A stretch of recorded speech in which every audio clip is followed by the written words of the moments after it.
कर्म, बुद्धि और भाग्य में से महान कौन है? यह एक विचारणीय प्रश्न है और इस पर विभिन्न दृष्टिकोण हो सकते हैं। यहां तीनों की विशेषताओं पर विचार करते हैं। कर्म का अर्थ है प्रयास और कार्य। यह वह चीज है जिसे हम अपने हाथ में लेकर नियंत्रित कर सकते हैं। कर्म पर जोर देने वाले कहते हैं कि मेहनत और समर्पण से कोई भी व्यक्ति अपने जीवन को बदल सकता है। कर्म का महत्व इस बात से भी समझा जा सकता है कि अच्छे कर्म अच्छे परिणाम लाते हैं। बुद्धि का अर्थ है समझदारी, ज्ञान और तर्क शक्ति। यह वह गुण है जो हमें सही और गलत में फर्क करने की क्षमता देता है। बुद्धिमान व्यक्ति अपनी समस्याओं का समाधान खोज सकता है और कठिनाइयों का सामना करने के लिए सही रास्ता चुन सकता है। बुद्धि का उपयोग करके व्यक्ति अपने कर्मों को सही दिशा में लगा सकता है। भाग्य का अर्थ है वह शक्ति जो हमारे नियंत्रण के बाहर है, जिसे कुछ लोग नियति या किस्मत भी कहते हैं।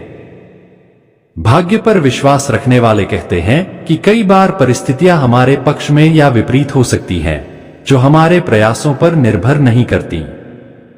भाग्य का महत्व उन घटनाओं में देखा जा सकता है जो बिना किसी स्पष्ट कारण के हमारे जीवन को प्रभावित करती हैं। यह कहना कठिन है कि इनमें से कौन सबसे महान है, क्योंकि तीनों ही अपने अपने स्थान पर महत्वपूर्ण हैं। कर्म हमें कार्य करने की प्रेरणा देता है, बुद्धि हमें सही निर्णय लेने में मदद करती है और भाग्य उन परिस्थितियों को नियंत्रित करता है जो हमारे हाथ में नहीं होती। प्रिय मित्रों, नमस्कार। इंसान के जीवन में कर्म, भाग्य और बुद्धि, इन तीनों में कौन सबसे बड़ा है, चलिए एक कहानी के माध्यम से जानते हैं। एक दिन स्वर्ग लोक में कर्म, भाग्य और बुद्धि, यह तीनों चर्चा कर रहे थे कौन सबसे बड़ा है। कुछ दिन बीत गए लेकिन फिर भी यह तीनों इस बात का निर्णय नहीं कर पाए कि कौन बड़ा है। एक दिन नारद मुनि पास से गुजर रहे थे तो उन्होंने देखा कर्म, भाग्य और बुद्धि आपस में किसी बात को लेकर झगड़ रहे हैं। तो नारद मुनि तीनों के पास गए और पूछा, आप तीनों किस बात पर इतना झगड़ रहे हो? तब कर्म, भाग्य और बुद्धि ने बोला, है नारद मुनि, अब आप ही विचार कीजिए कि हम तीनों में से कौन महान है। नारद मुनि हंसते हुए कहा, ठीक है, लेकिन इसके लिए आप तीनों को पृथ्वी लोक में जाना होगा और 1 सप्ताह तक साधारण इंसान के साथ रहना होगा। आप तीनों में से जिसके प्रभाव से उस इंसान का भला होगा उसी को महान घोषित किया जाएगा। यह सुनकर तीनों पृथ्वी लोक में जाने के लिए राजी हो गए। जब तीनों पृथ्वी लोक में आए तो उन्होंने जंगल में एक गरीब इंसान को पेड़ काटते हुए देखा। उन तीनों को लगा यही सही इंसान है जिसके शरीर में प्रवेश कर हम अपनी महानता सिद्ध कर सकते हैं। कर्म, भाग्य और बुद्धि आपस में बातें करके यह निर्णय लिया कि वे 1 सप्ताह करके इस इंसान के शरीर में रहेंगे और जिसके प्रभाव से इस इंसान का भला होगा उसे ही महान माना जाएगा। कर्म बोला, सबसे पहले मैं जाऊंगा और उस इंसान का भला करूंगा। कर्म उस इंसान में प्रवेश करते ही उसका कर्म क्षमता दुगना हो गया और वो प्रतिदिन जितना लकड़ी काटता था उससे ज्यादा काटने लगा। यह देखकर वह इंसान बहुत खुश हुआ। पहले से ज्यादा लकड़ी तो वह काट लेता था, लेकिन वह उतना ही लकड़ी बाजार ले जाकर बेच पाता था जितना कि वह पहले बेचता था, क्योंकि ज्यादा लकड़ी ले जाने के लिए उसके पास कोई सामान नहीं था। इसी तरह 7 दिन तक उसमें ज्यादा लकड़ी तो काट लिया, लेकिन उन सब को बेच नहीं पाया और उसकी हालत में कोई सुधार नहीं आया। 7 दिन बाद कर्म उसके शरीर से बाहर आ गया और निराश होकर स्वर्ग चला गया। यह देखकर भाग्य बोला, कर्म तो उसको धनवान नहीं बना सका, अब मैं उसको धनवान बनाऊंगा। यह कहकर भाग्य उस गरीब इंसान के शरीर में प्रवेश कर गया। भाग्य के शरीर में प्रवेश करने के कुछ देर बाद जंगल में उस गरीब इंसान को बहुत सारा धन मिला।